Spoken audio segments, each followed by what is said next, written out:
In the galaxy far, far away, we still ain't hating. Star Wars mania is sweeping the galaxy. All this and more in today's That's What's Up.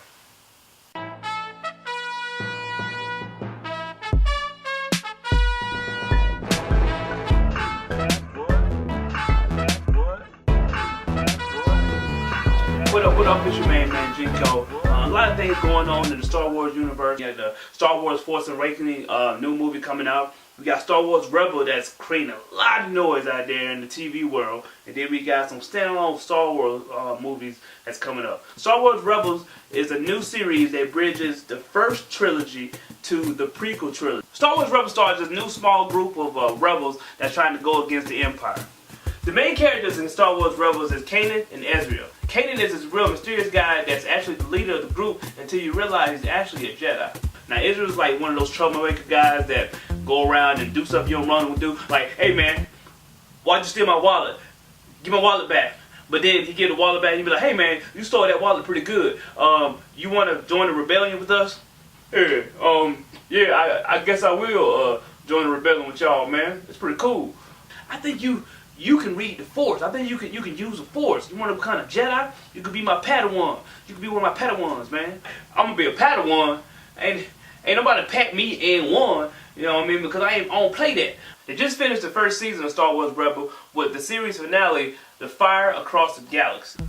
Fire lit up the galaxy. I don't know. Somebody fire in some galaxy. And basically just saying it sparked like all the rebellion to come together and everything. If you like the first trilogy, you're gonna like this series. It had the sound effects and the music. It had the total feel of the first trilogy. Since Disney bought the rights like a couple years ago, like bought it like in 2012. They like, okay, we gonna run all this stuff. That's why they're releasing the movies and everything. So the first time that everything else you know about, all the comic books, everything that you know about Star Wars right now, throw it out the window because Disney didn't have it then. Now it's gonna be official. It's like, okay, cool. We have this. We gonna keep. I think they may be keeping Star Wars Clone Wars, that series relevant to what's going on. But the prequels, Star Wars Rebels, Star Wars Clone Wars around there, and maybe. And the first trilogy, you know, Star Wars. And there are going to be some Star Wars standalone films, and I think the first one's going to be Rogue One. They don't know what the other films are going to be about, so it could be anything from the history of the Jedi, Yoda, about Boba Fett. It could be a Jabba the Hutt porno, Martin Scorsese Han Solo film, Solo, Never Dolo. But don't it feel like if Han Solo had his own film, it would be like a black exploitation film? Old school, like the Mac. It'd be like the Mac with Han Solo in space. The Mac in space. A few months ago, the trailer for the Star Wars Force Awakens came out, and it was absolutely amazing. I mean, people just loved it. Then at the same time too, it got some bad publicity. Like it was like some racial tension when it came up. One of the actors that's in the film is actually a black actor, and he pops up in one of the stormtroopers' uniform, and the internet went nuts. The internet's just went crazy. They was over here like, hey man, what the hell that stormtrooper got that black ass skin for? It got really, really racial, really, really quick. Other than that, it was really exciting, man, and people really loved the trailer. It had like the music and the sound effects and the Millennium Falcon flying around, flipping and going through, like, look like Tatooine. I'm not sure. Tatooine is like, the property value of Tatooine been going down lately, so a lot of places didn't like that. I can't buy a hut there, no. But it was flying around through this TIE fighter. It was just crazy. There's also a little bit of controversy going up that talked about how George Lucas actually went in and actually tried to give some suggestions to Disney about, you know, the state and what should take place in like the Star Wars universe. And he was in the interview and he said that they didn't take any of his advice. It was a mixed feelings about that. People liked it, people hated it.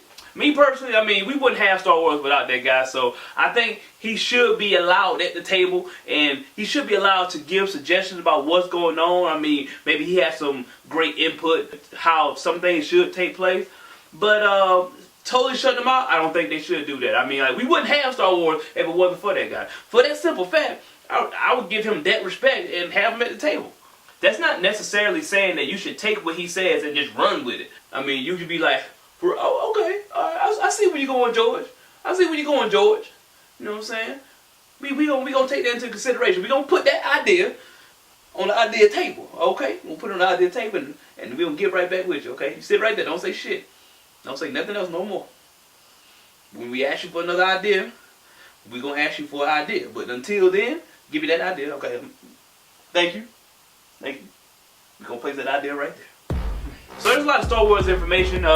What do you think about the current state of Star Wars universe? You know, what do you want to happen? What do you want to see happen in Star Wars Rebels? What do you want to see in the standalone films?